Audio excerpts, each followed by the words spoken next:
No. My story was the tale of Sinune on page 60, so you can please open your books to page 60. Alright.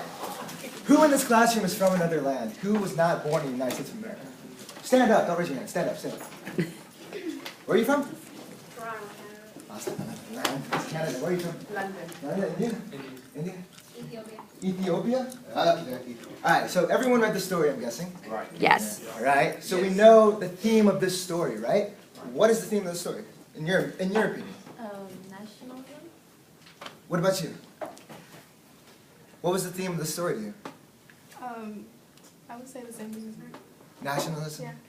So we all have this inside. We're all, not all of us, but we're from another land, some of us. And the older we get, we might move to another land. We'll have two homes. We'll have America, and we'll have Canada, or London, or some other land. So what I want to talk to you about is a story in brief, fact or fiction, why it was written, and the importance of this story to us. And the importance to me is the theme about nationalism, patriotic. Okay, so Wikipedia puts it best when it says, this story is a great piece of Egyptian literature. Whether or not it's fact or fiction is however much you want to buy into, whether it's true or not. It's all up to you. It happens after Amenhotep I, the leader of the 12th dynasty, dies. The story is a personal narrative after that happens. You all got that, right? Mm-hmm. Okay. Interesting fact, Pharaoh, Pha means great house. And it wasn't turned into a title, Pharaoh, until the 8th dynasty. So next time you're at a party and you want to throw that real fact out at 1980. You want to hit on the anthropology major? I know you were all wondering that, but there's some historical pieces of information, like the walls of Ruler in the East Delta, which separated two countries. Now, this story took place during the Egyptian-Syrian War, so there was a lot of conflict, and this is throughout the story. You'll find out in the Great Battle, which you all read about, and how interesting and how vivid that was, and the importance of that. So, there's another thing in the story is, you knew when Sinhu ran away, right? Mm-hmm. All right, open your books to page 61, and I'll read lines 38 through 40. All right. Now, when I was standing on duty, I heard his voice as he spoke. As I was a little ways off, my heart staggered, my arms spread out, trembling fell on my every limb. I'll read it one more time. Now, when I was standing on duty, I heard his voice as he spoke. As I was a little ways off, my heart staggered, my arms spread out, trembling fell on my every limb. This is when Sinhu overheard a messenger tell the king's sons, the king is dead. The pharaoh died. Now, there's 30 different translations of this story. There's translations on papyrus, there's translations on limestone, there's 30 different ones. So this is pulled together from two principal sources, two Berlin sources. Now, the conspiracy all lies in whether or not the pharaoh was assassinated by his own sons, or whether or not he died of natural causes, like a pharaoh does, just popped up to heaven. Because he is a god. Pharaohs are gods, remember that. All right.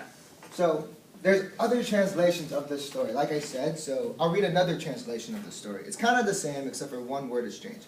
Now, when I was standing on duty, I heard his voice as he spoke. As I was a little ways off, my heart confused, my arms spread out, trembling fell upon my every limb. Now he says confused. You have to think, why is he confused? Why did he run away? Was Sinhu scared because his king was assassinated? Was he scared that he had no leader? If you were in his shoes, how would you feel? How would you feel if you were in another land and you find that Obama died? You don't know how he died. What would you do? Would you run away and stay in the other land? Would you come back home, leave the country? What would you feel? Particularly saying, or if Obama was the one killed, or if my king was killed. If your king or Obama. If I'm just saying Obama my is your king. king, I don't know. I'm just say my king. I would be scared and probably run away because since he was all I knew, and that's who all I followed and worshipped or whatever, I wouldn't know nothing else. So I'd be probably confused and do something crazy like run away. So put yourself in his shoes. You would feel scared if you found out your king was dead. You would run away. All right. So there's a bunch of conspiracies. There's another story called the Instructions of Amenhotep, which is the pharaoh, which he speaks to his son in a monologue. And he talks about, just basically, it's a confession. The story, it's another poem. These are the only two pieces of literature great Egyptian literature, as Wikipedia puts it best, that do historical information of the time. There's no other globalization, there's no internet, there's no other written documents about this, guys. These are two stories. The story of Sinune, which you all read, and the instructions of Akhenaten. So I believe it was a conspiracy and the sons killed the pharaoh. But let's go into why this story was written. Who was the audience this was written for?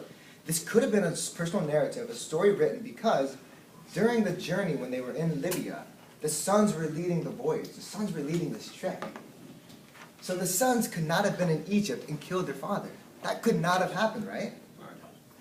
But so who was the audience this was written to? Was that the purpose? Was it a cover-up? Was the story a complete cover-up? To cover the fact that the sons didn't do it, even though some people think the sons did, some scholars do? Why do you think the story was written? I don't know.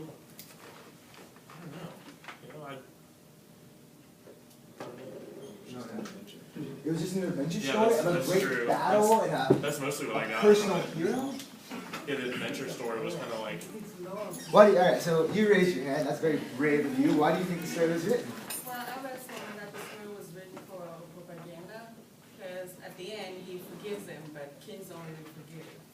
He was even buried in a tomb. Guys, you know how much money you have to be buried in a tomb back then? You had to be extreme royalty. Or pharaoh. But that's another thing. Alright. So, the sons ran away. The sons were on leading the story. So, that's what I believe it was. It was a conspiracy. It was a cover-up, guys. That's why this story was written. Some scholars think the story was written as a tale for royal servants. Dude. But I want to talk now about the importance of this story. Guys, a lot of people here are from distant lands, London, India, and Canada even. We are not. The story of Sinune is great because he did grow old. He had children in another land that he lived, the land that he ran away to. He had other children. He had a family. His children became members of tribes. They had families. This was his new home, guys. But he decided and he prayed for an invitation to come back home to Egypt. And his prayers were received. And he went back home to Egypt, his other home. So how do you guys feel? If you were in like another, you have two homes, most of you, and some of you will. In time you'll move. You won't live in Atlanta, the great city, the rest of your life. You'll move to other cities. You'll have two homes. Your family will still be here, but you'll have a family at another place. So that's what I believe the story, the main theme of the story was about nationalism. Exactly what you said, and exactly what you said. Good job. I would give you pistachios, but I don't have them. But does anyone have any other questions about the story that they'd like to shoot at me? His loyalty, I think when they first started off, they talked about how much he loved his king and how loyal of a follower he was, his devotion. He went around 20 lines talking about that. Thank you for reading. I thought that was, it had something to do with the person. You know, like, you know, it had something to do with a lot of how loyal and how much he loved his king. And if he found out that his king, he overheard a conversation. It doesn't say like what the conversation was, but he overheard a messenger tell the king's oldest son, the king is dead. And that's the line I read. He ran away. He was trembling. His heart was confused. So yes, he was loyal, I think. And he was scared and he ran away. But you said you felt that the theme, the whole theme was Nationalism. Believing in the country. He came back to his original country. He was an Egyptian. Another example I can put is that fight, that amazing fight that happened. He was an Egyptian born fighting a Syrian. This took place during a war between Egypt and Syria. He won that battle with luck, or thanks to his God. So what made you pick this? All in the book, what made you? What made me pick this book? Or this story? Alright, it was a short story. And it was one of the first stories in the book. And I wanted to go first because there's going to be a time throughout this class that I have the best presentation in this class. Alright, any other questions? No, I have more, guys. I have more. I'm going to sing a song because that's just the kind of guy I am. I hope you guys don't laugh. Just smile. I'm not a musician. I don't play anything. So. What's this song pertaining to? Oh, we're gonna start at line 4, and we're gonna work. You can turn to page 60, I think, and we're gonna go all the way to I think 235. Yeah. So you can sing this story. Line by line. I'm not gonna sing this story again.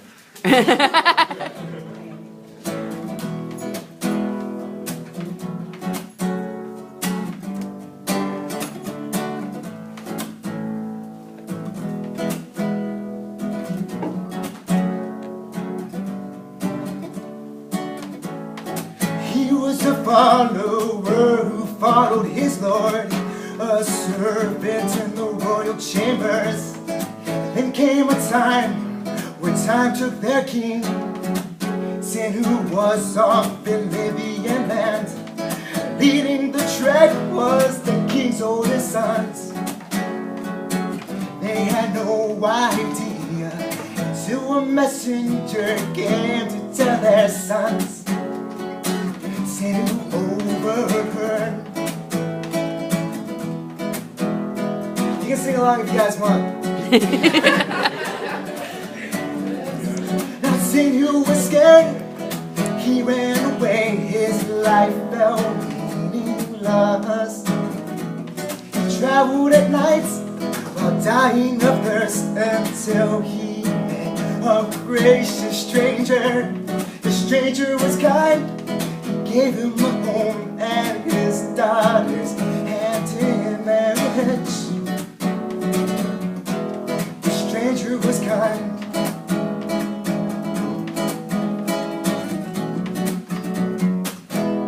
He gave him a home.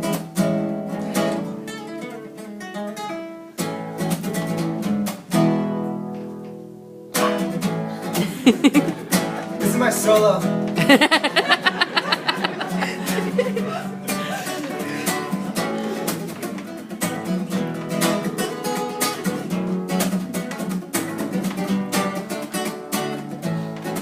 Year after year, Sin, who grew old, his children had children.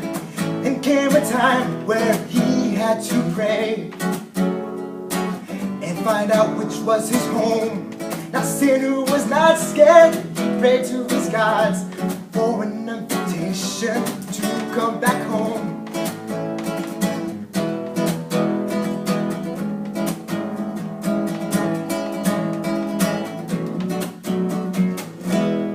Sin, who was home.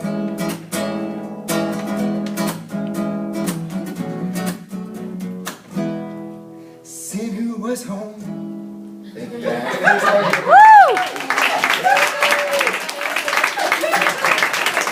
I really want you guys to reread this story, baby. It takes 7 minutes out of your life. Reread it again. You might not have understood it the first time you read it, the 15 minutes before class, but I really want you guys to reread the story again and understand the theme of having 2 homes or having 1 home. Thank you guys. Good job.